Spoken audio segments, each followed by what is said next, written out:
What happens when you die, Hugh, do you think? I've just been reading about it this morning. Hare Krishna, Krishna Krishna, Hare Hare, Hare Rama, Hare Rama, Rama Rama, Hare Hare. भगवत जैसे यूं खड़ा है, हमसे ज्यादा ये लेना है, झटपट नीचे का सीना ये है, धरती भाग के ये आया है, जोर से बोलोगे तो चीर देगा, ये है हांडी ना मुंह पर तो मक्खन मक्खन चोर, मैंने पाप की दी मटकी फोड़, तेरे बस की ना आई को सच बोलने से पीछे हट गई ना, तू मटकी का सारा मक्खन खा गया माखन चोर, और नंद लाला की फटगी क्या करने पे खट खट हेडशॉट, परिवार खत्म लाया मैं संकट, मारा गया नंद लाला तेरा नटकट, हम गोपियां भागेंगी छोड़ के पनघट, के मुंह में आ जाएंगे टेस्टिकल्स, मैं तेरे पापा का सुदामा आके पैर धो खून करूँ साफ मैं जामा, यो मिल के सो रहे ना मेरे ऊपर थी हांडी ना मुंह पर। ये दुर्भाग्य इस देश का, ये देश बाबर का नहीं है, ये देश अकबर का नहीं है, ये देश औरंगजेब का नहीं है, और न तुम्हारे बाप का है, ये देश छत्रपति शिवाजी का, ये देश भगत सिंह का, और ये देश महाराणा प्रताप का है, तुम्हारे बाप का नहीं है। और इसलिए इस देश के अंदर अकबर महान कैसे हो गया? एक लुटेरा, एक हत्यारा, एक बलात्कारी, मीना बाजार लगाने वाले अकबर को हमको महान पढ़ना पड़ रहा है। ये बाबरी मानसिकता है। भारत की धरती पर कभी अकबर महान नहीं हो सकता। भारत की धरती पर तो राणा प्रताप महान थे, राणा प्रताप महान है, और राणा प्रताप ही महान रहेंगे। कि बाबरी मस्जिद की जगह पर आज जो भूमि पूजन हुई है वो इस मसले का क्लोजर नहीं है, खत्म नहीं हो रहा है, बल्कि अब इसके बाद काशी और मथुरा के ऊपर आवाज उठेगी। दोस्तों, आज से कुछ महीने पहले बड़ा शोर यानी असदुद्दीन ओवैसी ने कुछ बातें कही थी, अपना डर जताया था, जो कि आज सच होता दिख रहा है। दोस्तों, आज का इस वीडियो बहुत ही एंटरटेनिंग और मजेदार होने वाला है, इसे एंड तक जरूर देखें। लेकिन उससे पहले ऐसे ही मजेदार वीडियो देखने के लिए हमारा इस चैनल को सब्सक्राइब करना ना भूलें। दरअसल ओवैसी जो कहता है, जो चैलेंज करता है, हकीकत उसका उल्टा हो जाता है। एग्जाम्पल के लिए ये वीडियो देख लीजिए। हैदराबाद की को बचाने के लिए बीजेपी की जमानत को जब्त करेंगे इंशाअल्लाह ताला। तुम्हारा असल जो चेहरा है, बुलाओ मोदी को, बुलाकर मुकाबला कराओ, लगाओ मोदी की मीटिंग और देख लो कितनी सीट तुम जीतते यहाँ पर।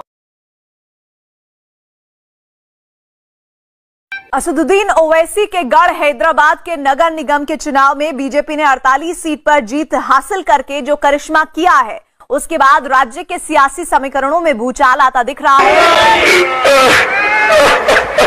इसीलिए सूर जी कुछ नया बोल दिए हमारे लिए शुभ शुभ, ताकि उसकी बात उल्टा हो जाए। कि बाबरी मस्जिद की जगह पर आज जो भूमि पूजन हुई है वो इस मसले का क्लोजर नहीं है, खत्म नहीं हो रहा है, बल्कि अब इसके बाद काशी और मथुरा के ऊपर आवाज उठेगी।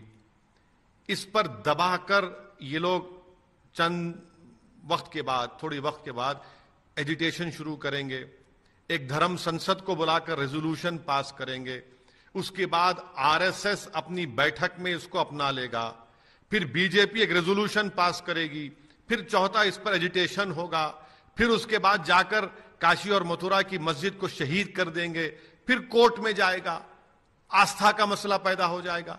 अरे यही तो करते आए हैं लोग, यही तो इनका मोडस ऑपरेंडी है, और ये देश को समझना है, ये रुकने वाले नहीं है। याद रखिए, मुझे यकीन है कि इसके बाद काशी और मथुरा शुरू होगा। मेरे इस बयान के बाद कोई मुझसे सवाल करे कि भाई 1991 का places of religious worship act है, बार बार उठा। और तेरी बात से हमें कुछ फर्क पड़ने वाला नहीं है, क्योंकि हमें जो करना है हम वो करके रहेंगे, क्योंकि इतने साल बाद हिंदू जो थोड़ा थोड़ा जग रहा है। तो दोस्तों, बिना समय वेस्ट किए सीधा विषय पर आते हैं। दोस्तों, बनारस की आज की ज्ञानवापी मस्जिद, जो कि विश्वनाथ मंदिर को तोड़कर बनाया गया था, उसका पुरातात्विक सर्वेक्षण होने वाला है YesI के द्वारा। काशी विश्वनाथ मंदिर और ज्ञानवापी मस्जिद मामले में वाराणसी की फास्ट ट्रैक कोर्ट से से पुरातात्विक सर्वेक्षण को लेकर फैसला आ चुका है। कोर्ट ने अपना फैसला सुनाते हुए पुरातात्विक सर्वेक्षण को मंजूरी दी है। कोर्ट ने कहा है कि सर्वेक्षण का सारा खर्चा सरकार करेगी। दोस्तों, यही तो हमारा दुर्भाग्य है, क्योंकि जो सच्चाई हमें क्लियरली दिख रहा है और प्रमाण भी सामने है, फिर भी खुदाई की जरूरत पड़ रहा है। सच्चाई को सामने लाने के लिए पुरातात्विक सर्वेक्षण के बाद साफ हो जाएगा कि विवादित स्थल कोई मस्जिद नहीं बल्कि विश्वनाथ महादेव मंदिर है। अब इस फैसले से ज्ञानवापी मस्जिद को हटाने का रास्ता क्लियर होगा। दोस्तों, हमारे पूर्वजों ने संघर्ष करके हमें राम मंदिर जिताया है। अब हमारा वारी है कि हम संघर्ष करके विश्वनाथ मंदिर को आजाद करेंगे। तो दोस्तों, लड़ने के लिए तैयार हो जाएं। और दूसरी ओर जो इस्लामिक जिहादियों से लड़ रहे हैं, स्वामी यति नरसिम्हानंद सरस्वती जी, उनका साथ दें। तो दोस्तों, मिलते हैं अगले वीडियो में। तब तक के लिए जय Shri Ram. What happens when you die, Hugh, do you think? I've just been reading about it this morning. Oh, somebody knows? Somebody wrote a book about it? Yeah, it's called the Bhagavad Gita, and I was just reading it today. And I remember reading this thing, and it tells you what to do at that moment of death. And I remember thinking, oh man, this is like a fairy tale to me, because I've never actually faced a moment of prolonged knowing I was going to die, or thinking I was going to die. I haven't had that moment yet. But I have had a glimpse into what it will be like for me. I was researching this movie, The Fountain. I play a brain surgeon, so I was invited in to see some surgery. This woman, and just before we went in, the doctor told me that the woman was going to die. It was a recurrence of a tumour, and it was the size of he said almost the size of a tennis ball in her brain. He said, we're going to operate on it. And they kept her awake. It was the most extraordinary thing. They kept her awake so that they knew as they're cutting into the tumour whether they're cutting into speech parts of the brain or movement. So she was playing a kind of video game, lying down, the entire skull, the top half of the skull was off. And they're cutting in and they're asking her questions. She has to play this video game. But I've gone past the point. As she was wheeled in, I just had the information that she was going to die. And she had blonde hair. My wife has blonde hair. And for about a second, I almost was sick from the fear of thinking, what if that was her? And then I won't lie to you, then almost straight after that came the idea, what if it was me?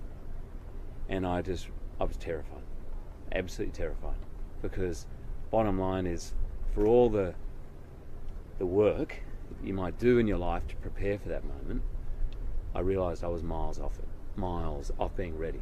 I mean, I think if I could aspire to anything, that great story about Socrates on his death, you know, when he'd taken the poison, and the poison was going through his body, and he's explaining how it's going up his body, and he's starting to go numb in his feet, and his disciples, I suppose, for want of a better word, are crying, and he turned to him and says, why are you crying? I've prepared my whole life for this moment.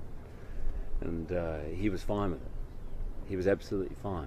And in fact, quite calmly explaining what was going on in his body, because he wasn't attached to his life in the same way he wasn't attached to death. I think death, you said at the beginning of this interview, you said, I'm going to ask you a very simple question. What is God? And I think death is as simple as that. I think it's another moment.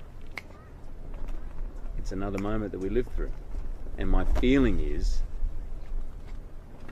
whilst our attachment to the sensorial life, which is really our connection to this, it's really our only connection, real, to this creation, is what we perceive through the senses.